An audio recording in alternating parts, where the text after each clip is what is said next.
Well, welcome back. This is day 30, Thursday, the fourth week of Lent. And today we're going to talk about a little bit of the different interpretation between what we know as Western Christians and Celtic Christianity. Now, most Celtic saints considered themselves Western Christians, but there were differences in certain interpretations of biblical canon. One of the core differences, of which drew me deeply into Celtic Christianity, is how they viewed the core of humanity.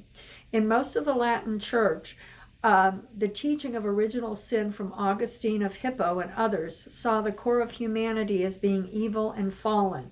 This required a total transformation from one thing to another to save the soul. But most of the Celtic Christians interpreted the doctrine differently. They believed the very core of your being was divine, the divine image of God, and that humanity may be tainted and a little worse for wear due to sin and bad choices, but that our soul was essentially good. Through the work of the cross, the grace of God, and the choices that we made, we could be restored. This was one of the things that they believed that Augustine seemed to get confused about within the teachings of Pelagius. Sorry about that. So think about it. How do you view your soul? Do you think you're born in sin and you've got to completely become? There's no redemption unless you become another human being, or do you believe that truly within yourself there is that spark of the divine? Within all of us, there's a spark of the divine, and that basically, through the grace of Christ and God and the Spirit, and through our own choices that we make to change the mistakes that we've made and correct the error of our ways, that we can bring that divine Spirit up through us again, and we can be an expression of that on earth. Think about it. Today's reading is 2 Corinthians chapter 3, verses 16 through 18.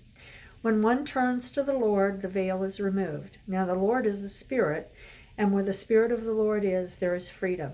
And all of us, with unveiled faces, seeing the glory of the Lord, as though reflected in a mirror, are being transformed in the same image from one degree of glory to another.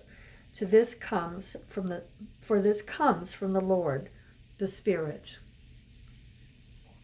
And our prayer for today: Holy and powerful one, drive out all that is within me which is not of you.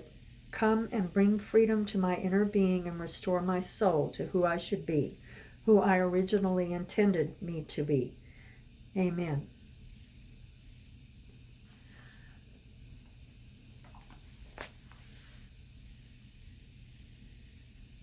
May the peace of the God of joy be with you. May the love of Christ be with you, and may the grace of Spirit be with you.